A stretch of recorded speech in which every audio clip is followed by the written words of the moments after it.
Welcome back. Hello. Welcome to your regularly scheduled episode of the TAE Time Podcast. Your favorite podcast. Yeah, the number one podcast in the world. Woo!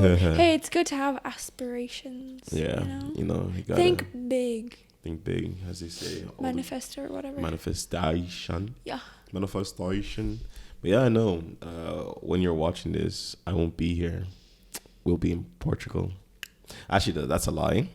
Because we would have just been back the day before. Yeah, we've been back the day before. So we're pre-recording this, because, we're going to Afro Nation and Rolling Loud. So that's a nice little episode right there. 9-day holiday. Oh, it's been a long time coming. You guys will hear all about it, obviously. Yeah. So you'll know all the ins and outs. We could have done an episode like inside the place we'll be staying, but that's long. We have to take our microphones with us. Take my laptop, well, not my Nicola's laptop, all that things, and but yeah, no, it'd be long. So I was like, fuck that. But we'll be back on the Saturday morning. So technically, we could have recorded on Saturday. I could have edited and put it down, but I was like, God damn, I do not want to do anything when I come back. Yeah, that was the initial suggestion, and then I was like, you know what? I'll be way too tired. Let's hold off on that. Yeah, got that need, that relaxation. So today you're getting Reddit stories again. Yet again, because it's, you know what? It's the easiest type of episode to record. No, it's not easy. It's actually very hard, and it's good content, and you love it. So just take your food and eat it. Cheers. Yeah, okay, fine. Fair enough. Yeah. Fair enough. Okay, on to story number 1. Should I reject London-based guy due to lack of friends? London-based guy due to lack of friends. Okay. 2 weeks back, I had received a proposal from a guy settled in London. He was at a good firm and his family claimed he was at a senior position in his company. And as usual, my father started simping for this guy. I talked with the guy a couple of times over video calls and realized he actually lives an adventurous life, traveling, skiing, and whatnot. But during the conversations, I realized he's quite lonely. I asked him about his social life and what he does on weekends, and he was just clueless. All he could talk about was going to meetups, exploring coffee shops, and bars. That is his life, a lonely, secluded life. I asked him what I would do if I were to join him in London, and he was like, give him company and explore life with him. I realized we ain't compatible and that his lack of social circle isn't healthy for him or me. Basically, I don't want to be the only source of emotional dependency for my partner. So I told my dad about this and he just refuses to listen to me. According to him, being adventurous is fun and he sees no problem in having no social circle. I'm just confused. Should I reject this guy? What do y'all think I should do? Isn't social circle important? How do people that move to a new place handle lack of social circle? That's an interesting one because social circle is important depending on who you are and whether you need that or not, and I think she's actually within her right to not want to be with him because she's like, if you have no friends, the only person you can hang around with is me, and then that means you're always reliant on me for hanging out, I'm your source of thing. But do you think she's in the right to think that because she's not the type to be okay with that, or just if it was anyone they could just reject him for it, even if they were into that kind of lifestyle, if that makes sense? As in if she was secluded too? Oh yeah, no, it would make no sense. Okay. If she was the same as if she has no friends, she has no right to be like, you have no friends, how the fuck am I meant to be with you? No. If you're someone who's I can kind of understand it. Nicoletta has no friends, so I'm her only form of friend, so I'm the only person I can hang out with. So I know how it feels. All my friends watching this right now what? None of them exist. And I'm the only source of happiness in her life. So no, you guys are my friends. Draining. Okay? It's just draining. I know, but it is kind of like that, for people. So, and I can understand how someone wouldn't want to go through that, and it makes very good sense, and but the dad is also valid that you don't. He's he goes on the guy seems like he's doing his own stuff. He has no problem being alone and going on adventures and doing all things. Which is really cool. But and the dad made a good point that there's nothing wrong with that. But if she just doesn't want that, she's there's sometimes I just want to hang out with my friends and I just don't want you to always be needing me for stuff, then I think that's a pretty good fair thing. How would you feel in that scenario yourself? How would you think you would one, would you go ahead with them despite the fact of little social circle, and how do you think a social circle is important for you? Okay. So like I think social circles like are important, right? Even if it's like 2 or 3 people that you have that you're close with, it doesn't have to be 10, it doesn't have to be 15, whatever. Just like a couple of other people that, like, as she said, they're not just relying on your partner for that emotional support, or even like in general support, but I think even just enjoyment. Yeah, but I don't think it's fair to look at people who don't want to have a social circle as like, you know, bad, or oh, that's a red flag or something, because it really isn't. Maybe that person does have, like, you know, his parents or whoever he's close with. Maybe he just likes doing things alone. He likes going on adventures. He likes going on trips or whatever. And I think it's important to let people be themselves. I think if you're just not compatible, you're not compatible. But let's not look down on people for not wanting to have, like, you know, a big social circle, or, you know, things That's like very that. understandable, yeah. But like for me personally, if my partner didn't have a social circle, I don't know how much I'd struggle. Like, because you don't have one either. I have people that I'm close with, but I wouldn't say it's like a big circle. And like the thing is, I am very comfortable to go to like parties, and I meet people that I know and I have a good time with, but I wouldn't call them like my social circle. Yeah. And this guy said he goes to meets, like, he's Meetups meeting and people stuff. there. Like, he's not going by himself. He's clearly comfortable being around people. Yeah. I don't think that's the issue. I think the problem is that he just doesn't have friends to, like, for him to go do things with, and so he would be wanting to do things with her all the time, you know. As in, for example, let's say he wants to go to this place. He's like, oh, you and I go, and it's like, you could just go with your friends. I don't want to go, kind of thing, you know. Obviously that scenario sounds kind of bad and harsh, but like, kind of like, you get what I mean. How do you feel actually yourself then, you know, about social circles and your partner having social circles, or your own? I think it's important personally. I kind of side with her in the sense that I think it's important for my partner to also have people that they can hang around with, because I'm the type of person that likes hanging around with not just my partner, but with my friends. So I'm very, like, I love hanging around with my friends. I'm very friend oriented and people that I care about. So I want my partner to also be someone who is hanging around with their friends and doing things. And then, because like, if they're not, I always feel guilty being like, oh, I'm going to go do this, but I need to go bring her with me because, like, she's just going to be alone at home by herself because she has nothing to do. What if she doesn't mind being alone? I think if she doesn't mind, it's fine. But I think it's rare. Okay. Personally, I think it's rare for someone to be, like, once again, you can be happy being alone, but I think it's rare for you to be happy being alone outside of a relationship and being happy being alone inside a relationship. Because I feel like once you have your partner, and because it's a difference if you're like, you don't have a partner and you're alone and you're like, it's no worries. But when you have a partner, I think you feel hurt that they're going to do things without you. Yeah. So I think most people can't handle that. That's why I think it's important for them to have friends so they can actually go do things. Because if they're as outgoing as you, then they're like, yeah, whatever, go. Because I do the same thing, you know. But if they don't have that, you have to, it's like a constant battle that you have to work at, I think, in your relationship. What do you think of 2 people in a relationship who both don't have social circles and only depend on each other?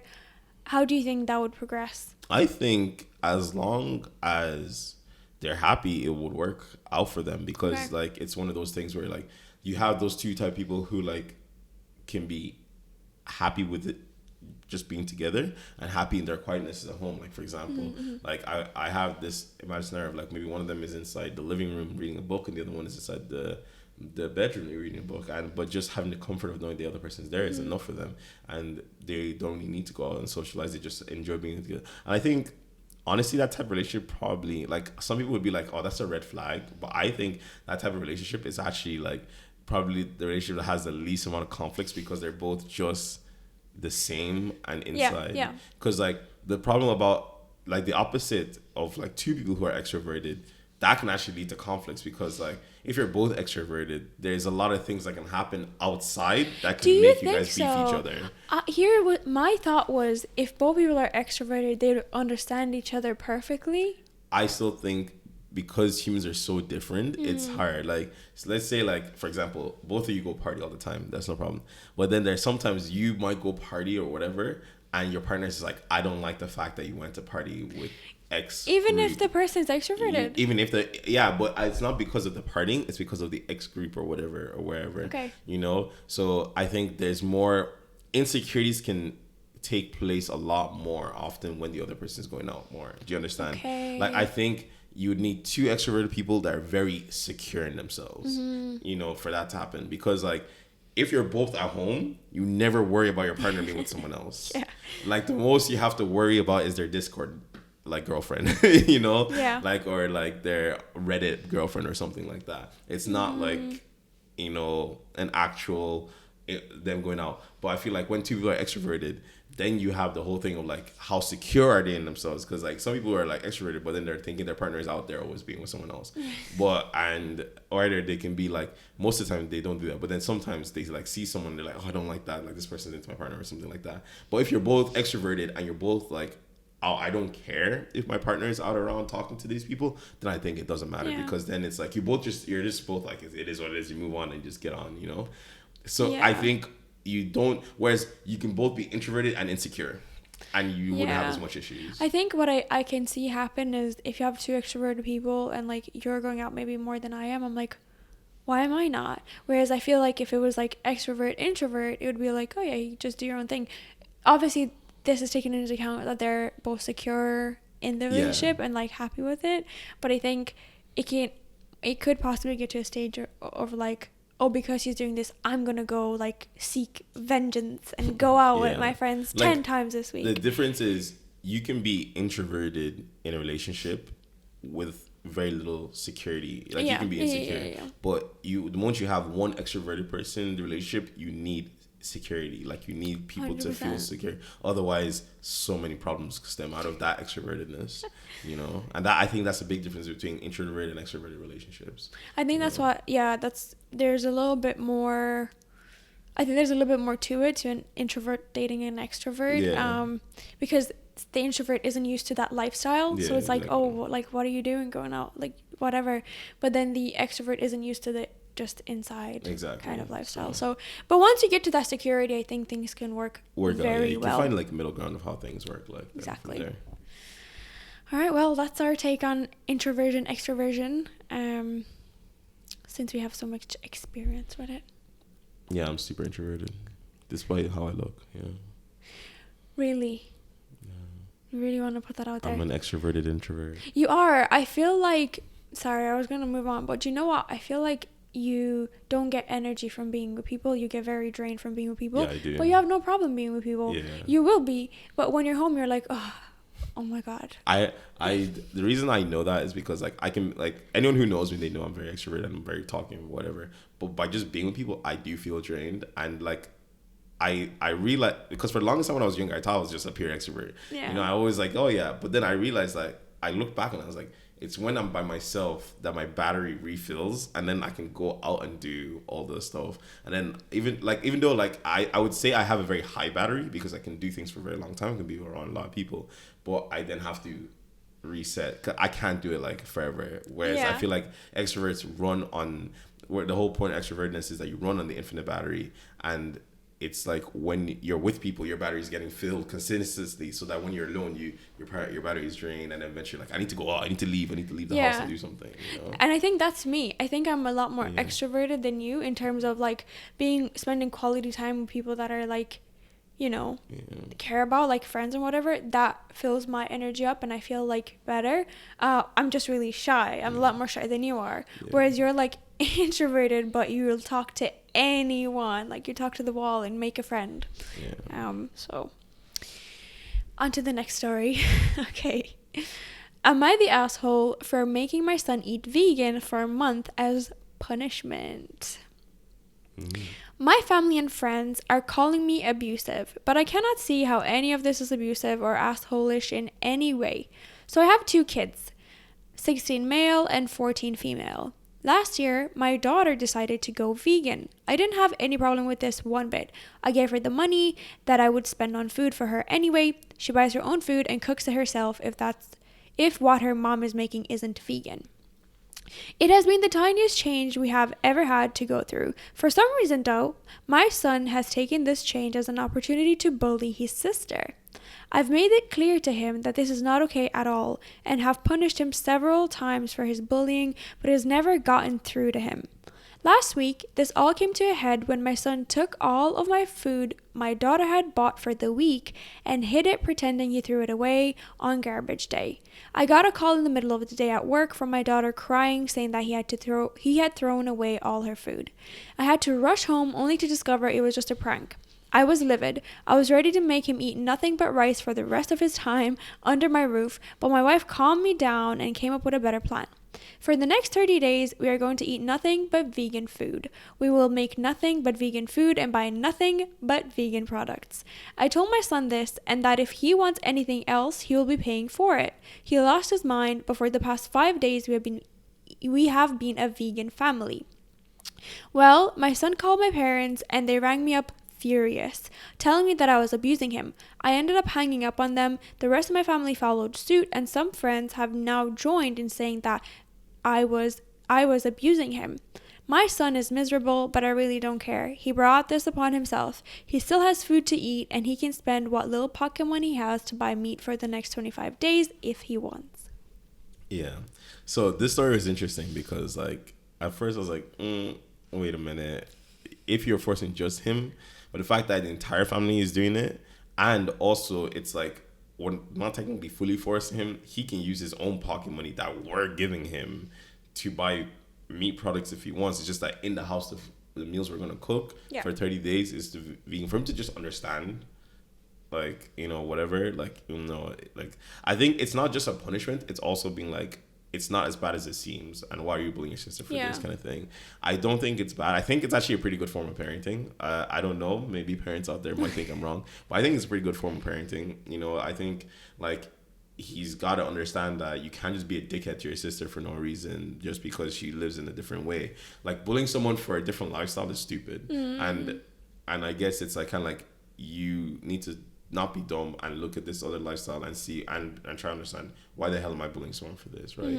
Like, being vegan is a choice, being whatever is a choice, you know, like that. And I think it was fair to do that, and I think, like, it's just funny. I think it's weird that the parents, like his parents and the friends, are all like, oh, this is abusive, but like, he's feeding the child, and he's also giving him money to be like, if you want, go have a McDonald's. Yeah, exactly. That's not a problem. So say, you know, you have 2 kids and one of them decides to go vegan and the other one throws out all the vegan food.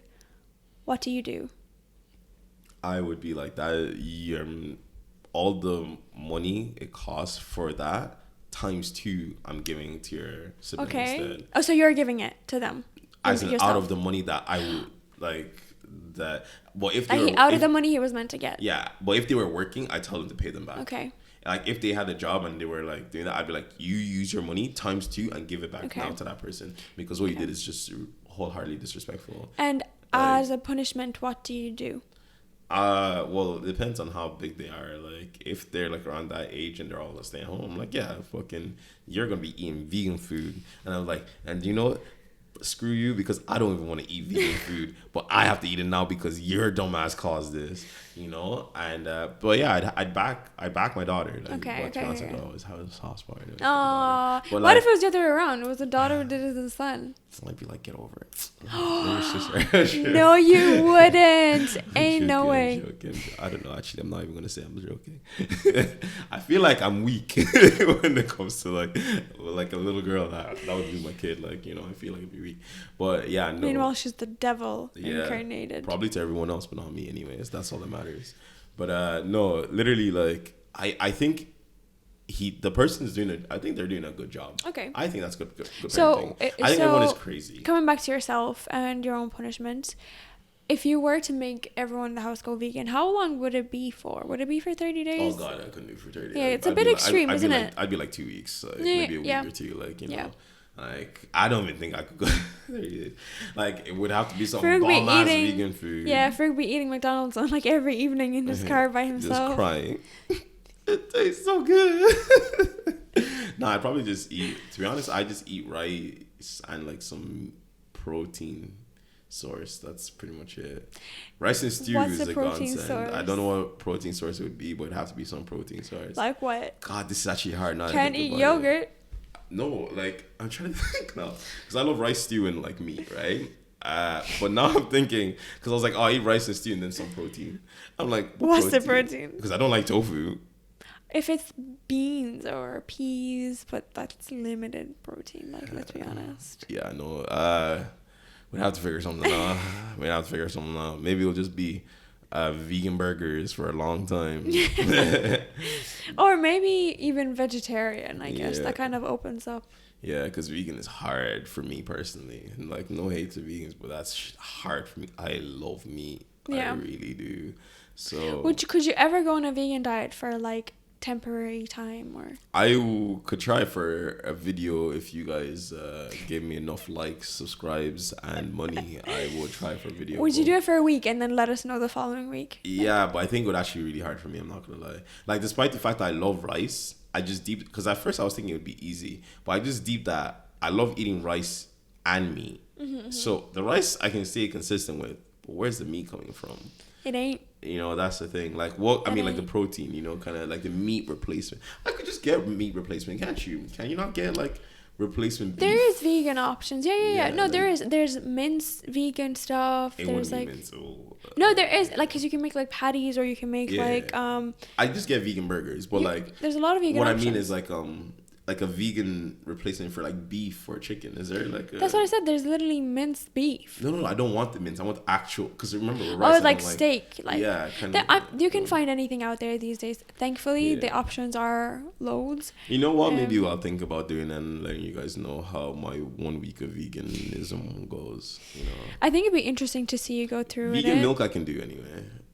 Oat milk or stuff like that. I did try for a bit, actually. Really? Wait, veganism or no, vegan milk for a while. Which one did you try? Remember, I tried all the like soya, oat milk, almond milk for like a week or two.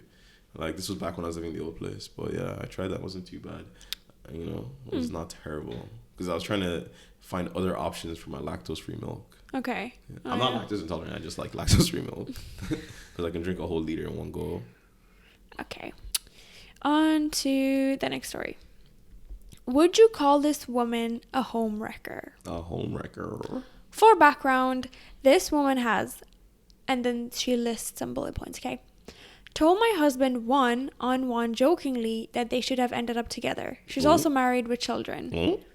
She blew up on me over nothing, and when I left the room so my husband could remove her from our house, she yelled this at him, like trying to convince him that I treat him like crap and that I'm a useless cunt.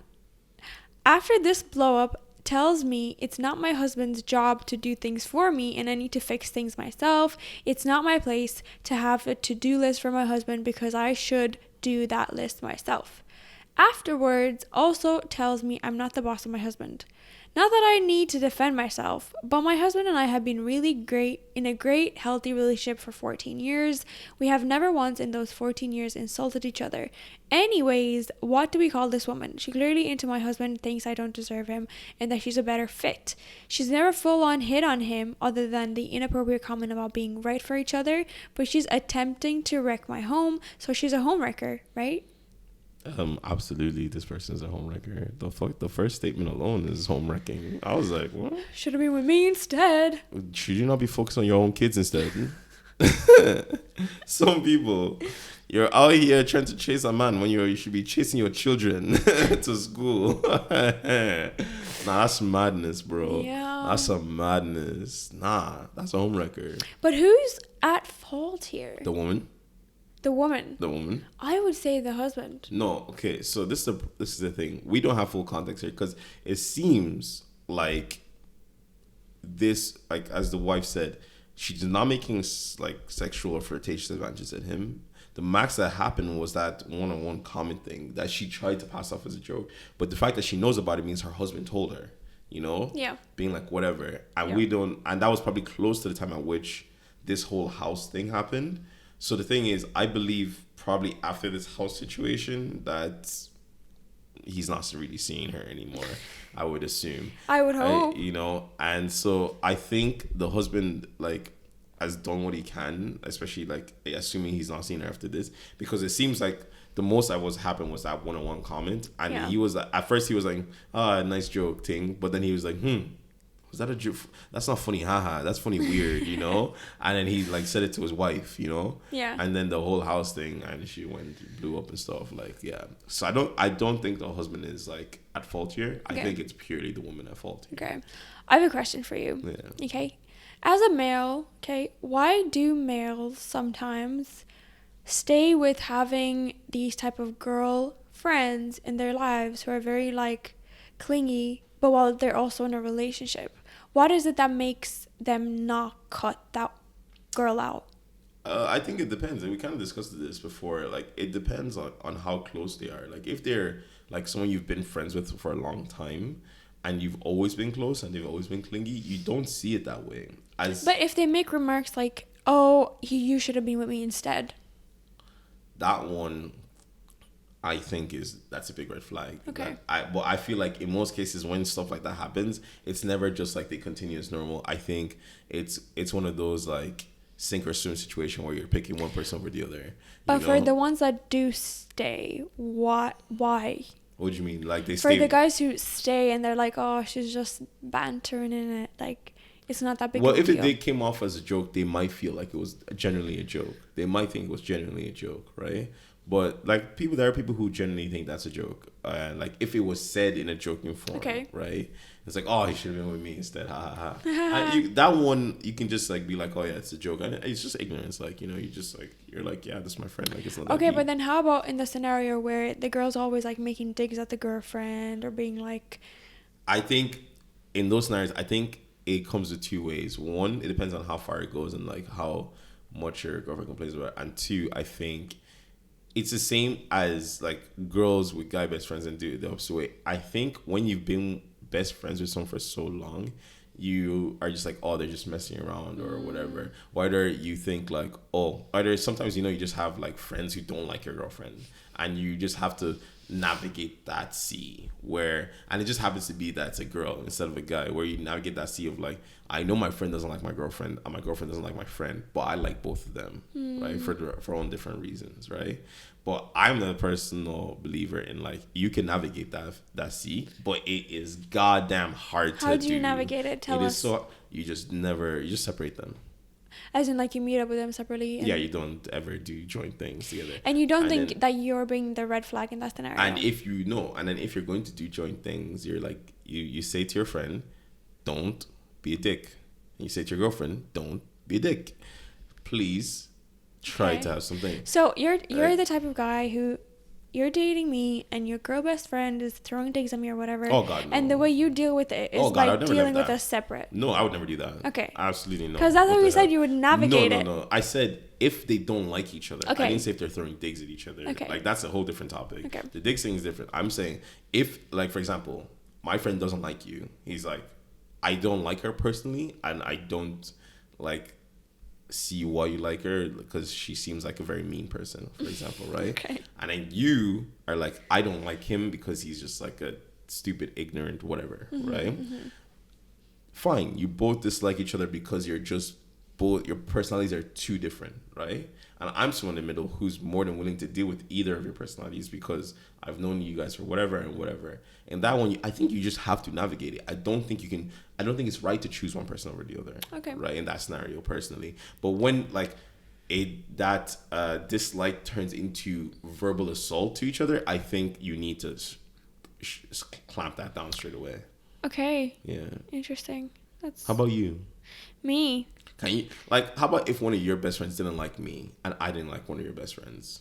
How, like, what are you picking one over the other? No, like, it's tough, obviously, because it's not the same as, like, what we discussed as, like, throwing things at each other. Yeah. It's more like, oh, I just don't like him because of XYZ. I think I would hope to be in a scenario where my friends are grown up enough to verbalize that, but not make a scene if they're there. Like, I would do the same. I'd be like, yeah, he goofy as hell, like, but I'm not gonna make a scene. And I think you would try to minimize the interactions in, like, of them two, and just kind of keep it somewhat separate. But you know, it's difficult because you don't want to lose either. Yeah. But I think I would just probably just see them less frequently. Yeah, I think it's just... That's all you can do. Yeah, you can't have both of them as frequently as each other. Like, but I feel like, it depends. Some girls find this controversial. I don't really give a fuck. I would pick my friend over like my girl. You would pick your friend over your girl? Because my friend's probably going to be there till the day I die, whereas my girl could drop me from the man.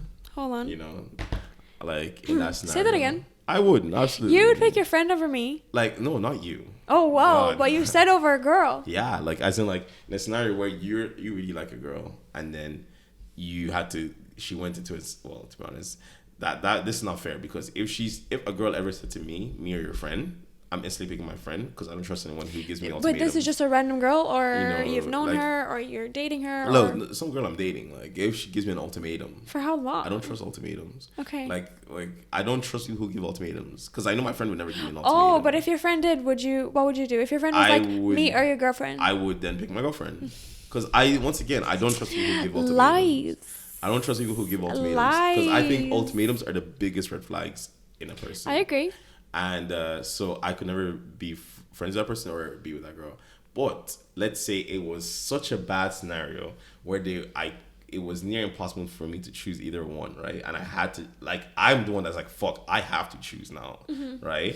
And I would literally sit down and be like, logically be like, what is either person seeing this other person that I'm not seeing? And I can pretty much say 9 out of 10 times, my boy is probably the one that's right about saying that the girl is probably negative. Why? I'm blinded by love. Because my friend isn't blinded by love.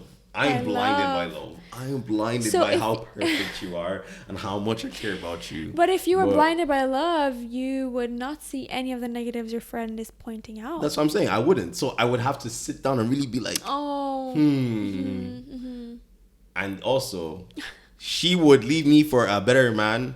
My boy is never leaving me for anybody. What? Wait, where is this coming from? Like, I don't think she would. If she loves you and she's loyal to you. They all love you and loyal until some guy comes over in a Lamborghini and they're like, come on, hop in. And then you're like, oh, okay, bye-bye.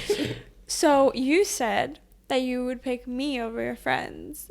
Am I picking the Lamborghini guy or... You. What's the story? Nah, it's too late for you. Don't worry. You're locked in. Okay. I can't pick anyone. Well, like, I'm having both. I'm having my cake and eating it too. No, I know, but it was the potential situation of picking. Oh yeah, but that would be like that. Like, that's too far gone. Like, we've been together 9 years. Like, I know. Like, this is like year 1-2 year scenario. Okay. You know, like when it's fresh. You know, you don't really know. You know, at that stage, like you can't imagine going 9 years and then you have to decide. Are you dumb? You should have done this like 7 years ago, bro. But even then, I would hope that you choose a partner because. Even after 2 years? No, 9. Oh. Because you've invested so much time. Guy. How about if I've known my friend for like 15, like or 20 since I've been a child? Yeah, well, who are you spending 9 years? Who are you spending more time with? Me. No, because if you look at the broad spectrum of time, I've spent more time with my friend. No, you haven't. In 20 years, let's say this is some guy I literally grew up with. What idea? Do you have one? Do you have one right now? I would even say that. Do you have one right now? Even to this point, I have probably spent more time with Sharif than I have you still to this day. I would say. Okay, how many years? Remember, I've known Sharif since I first moved to Ireland at 7 years old, and I was at his house every day. So how many years is that? Like. From year 7 to 15. Yeah, just remove 3 off my age and then add whatever, like 15 years. No, it's like 7. No. I'm like, in total, I've known Sharif. No, because I'm not counting. Because once you started dating me, you stopped hanging around with him as much, and that's what I still hang around with him though. It was like 50%. Okay, but from 7 years old to when I meet you, I was 15. 15.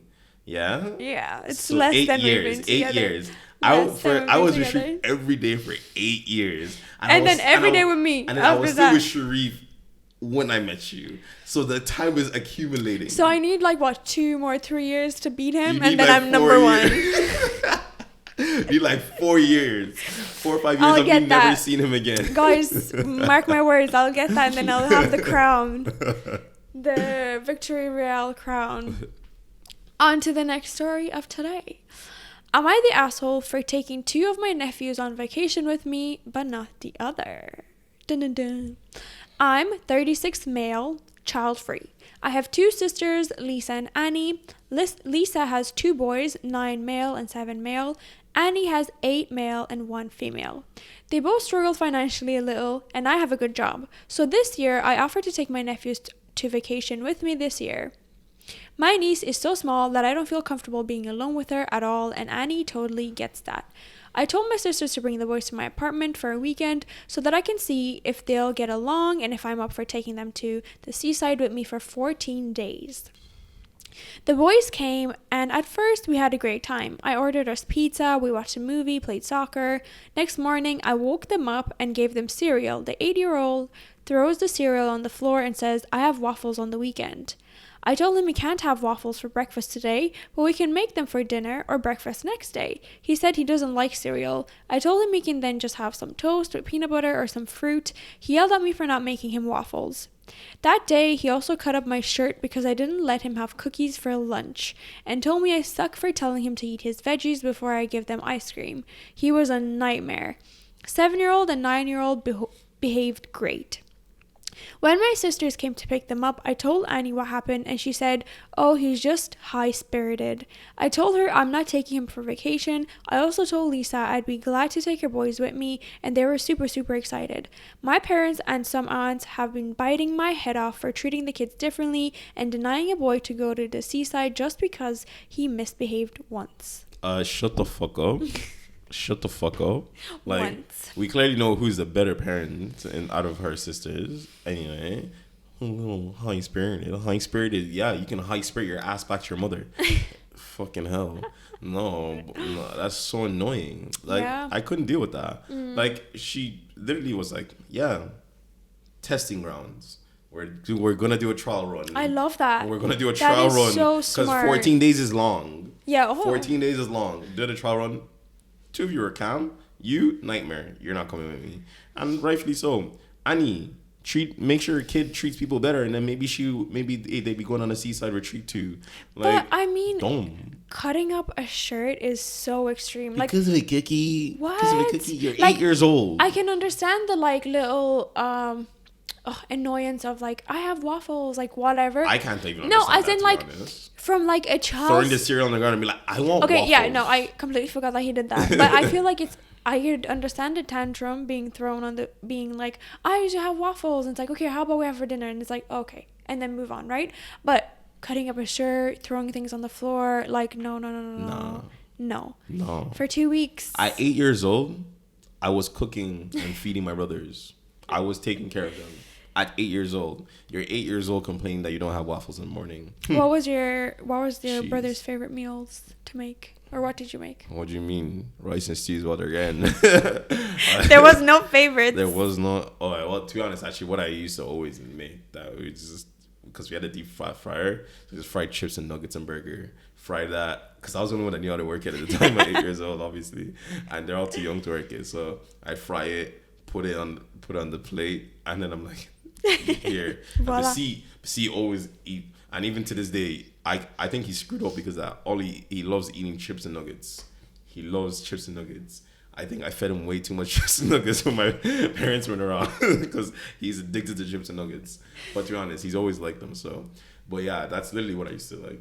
Literally, my mom would let's say my parents went out for a weekend, a bag, 2 bags of chips, some burgers, nuggets, and they go through that in the weekend just. Deep fry like that. Jeez. And you were 8 years old? Yeah, chilling when I first came to Ireland.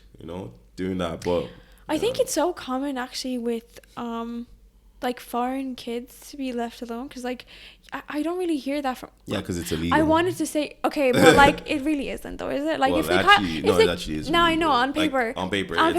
But if there's no such thing, okay? If the kid is old enough to navigate life or whatever, they'll be left alone. And I was left alone a lot. But my parents had to work, obviously. Who, you know what I mean? Yeah, exactly. And it was fine. Even if I didn't cook or whatever, as long as you can put bread in the toaster and put some spread on it, you're fine. Yeah. I was gonna say oh, you don't really see that from white families, but I'm white family. White families. But yeah, no, like it's funny because like we talked about it before, like growing up different. Like I've been taking care of my brothers for a long time, you know, like especially since they were younger. Like when I was 8, Boss was like 5 or 6, whatever, and we were first like in Ireland like for a while. So like if my parents were gone, I would like, you know, because they're too dumb as kids to like take a plate, put rice and stew on it and stuff like that, because I put it in the microwave and stuff, because like they're just gonna break it and stuff. So I would be the one doing it and like give it to them and do whatever. And then with the whole deep frying, obviously they can't. I could never trust a not a deep fryer. To deep fry. No. Like that's asking for boiling oil to spill on them. Like, but yeah, and you know, she was a Bible. You know what I will say though? I feel like a lot of kids are very sheltered by a lot of families. It's like, oh, don't touch that. Be careful with this, right? Sure, the whole guy who had to face the lawsuit for 2 years. For 2 years he in Canada, right? He took his kids on the bus for the route to school and home for 2 years. Okay. So after 2 years, he then let them start doing it on their own, and the kids were like 8, 10, 12, whatever, 11, whatever. But then people were seeing these kids then after the 2 years like on the bus by themselves, and so they call child protective services. Wait! Isn't the school bus without parents though? No, it's like a normal bus, like commuter bus. Yeah, exactly. So like they call child protective services on him because it's like, but I literally for 2 years taught them what to do so that eventually they were able to do it themselves and watch out, so they can be grown up. But I understand. I understand it. No, don't get me wrong. It's a gray area. It is a gray area. Obviously, it depends like the safety, the area you live in, and all this stuff. And like Canada, maybe there's better. Like in the US, like maybe you should take your kids on the bus. Well, America's too secure. That's a whole different. Let's not get into that. They're too sheltered. Yeah. That's a whole different story for me.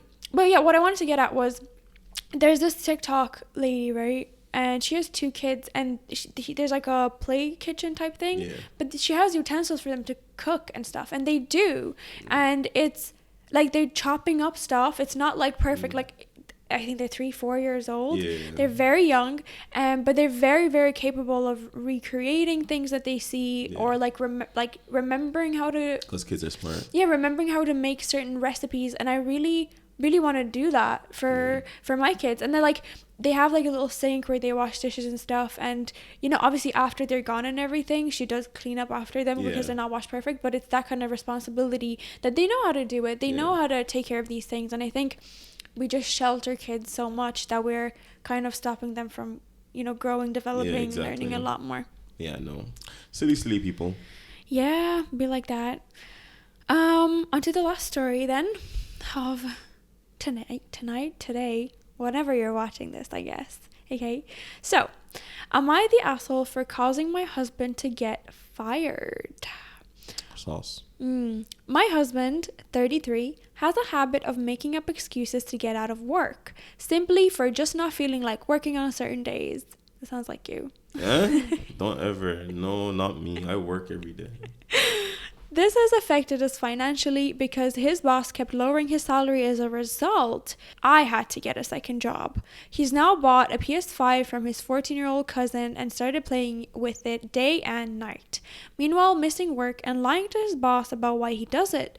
This time, it's because of bad diarrhea and he couldn't get off the toilet. That time, it was because of fever, etc., etc. Honestly, I got fed up with him ruining his job and causing us money. I told him he needed to knock this off, but he told me to just stay out of it and focus on my jobs. Days ago, he was asleep after staying up all night playing video games. He decided to skip work even though his boss gave him a last warning. His boss called at 8 a.m. and I picked up the phone. He asked where my husband was and whether he was coming to work. I straight up said no because he was up all night playing video games and decided he wasn't going next day. His boss ended the call with me and I went to work. 2 hours later, I got a call from my husband panicking, saying he found a text from his boss saying he was fired. I said I told him the truth, but he blew up at me saying he was cooking up an excuse to get his now former boss off his back and give him the day off, but I went all messed it up. I told him he can't blame me after the pattern he set and the lack of commitment he's shown to his former boss. He yelled, saying I did this to get back at him and to mess with his livelihood. He hung up, But the next text kept coming. I went home and he's gone completely silent while occasionally venting about how I ruined his job for him when I could have lied and told his former boss whatever excuses instead. So that whole situation is you're a big mean, you're a big dummy dumb guy. No one wants to work all the time. You got to be smart about the way you choose not to work. You can't be constantly skipping work. You can't be constantly doing this and that. Like a sick day here or there, PTO here and there. Those are the kind of things that you use. Not actually just straight up violating work and not doing shit. But I do have a problem with her though. I don't like that she told the boss. Okay. That's a snitch move. Okay. I don't like snitches. Because I understand her frustration, but I don't think it was her place to tell. Go vent to your mom or something, not the boss. Yeah, exactly. I felt like that was off kilt. Like, honestly, I'm like, you would be like, oh, I'm not too sure. Actually, do you mind? Let me give him the phone or something. Yes, you're mad, but it's not your place to do it, right? Because and it's not even just like, if he's going to get fired, let him get fired on his own terms, right? Let him be the cause of it, as in directly, not you being the one that snitched and then he do it. Because I'm sure the boss was going to fire him anyway. Yeah, but my thing is, why do you want that? Would you not want to have the job? Money, do you know what I mean? To touch on that. I was like, why would you even want him to get fucked over that way? Because you know it's bad, and now that's one less stream of income, and the whole shebang. It would have been better to just be like, hey, I know we've talked about this before, but now I'm at my tipping point. I am sick of this. I can't do this anymore. I do not want to run 2 jobs, and you need to pick up your slack. Maybe that'll wake him up. If it doesn't, let him get fired, leave him, right? But now he'll always have that over you, when you should have been scot-free, when you should have been clean. And it's oh, well, I don't have a job because you fired me from the last one. And even though it was his fault, but he'll never be able to say that, because it was her last action that caused the ending, even though it was all his prior actions that actually led to that situation. But I'm sorry, if you were to not have any excuses and just gone into work, if the boss called and your wife is picking up and this is the first time this ever happens, where is he? And you say, oh, he's not coming in because he was playing video games all night, he'll be fired either way, regardless of whether he had excuses beforehand or whatever. I think it'll just be a bit oh, he doesn't take this job seriously. Yeah, no, it's pretty wild, but I can understand her frustration. Absolutely. I think she was very right to be frustrated. It was very annoying. Do you think it's a bit enabling? Do you think she was a bit enabling by getting a second job instead of being on his back a bit more? I think it was a bit, but I think it's not enabling fully because she probably needed it, true, to survive. We don't. I don't think they even told us if they have kids or not. But I assume they need it for whatever reason, whether they have kids or not, right? To pay bills, pay whatever, right? So she probably needed it, and he's just a bum. Honestly, this guy's just a bum. Honestly, how do you end up in a situation where you have to make your partner have to get a second job? Because it's one thing if you guys were getting paid so shitly in your initial jobs that you couldn't afford your lifestyle, and then you both have to, one of you or both of you have to pick up second jobs. But it's just it doesn't sound like that was the case. It's because of all the shit he was doing that has caused him to be in this scenario. So I'm surprised he got away for A1 bum, dude, husband, A1 bum, wife. You could have handled that phone call a lot better. Yeah, 100%. I don't think you needed to add the tag of snitch to your livelihood. Not to your own husband. Come on, how much you're meant to ride or die. You know how much trouble this is gonna cause. It's probably gonna end up in a divorce because, like you said, for the rest of their lives, it's gonna be over her head. No matter what happens, no matter what he does, what job he gets, he doesn't get. He'll never shut the fuck up. It'll never be over. So.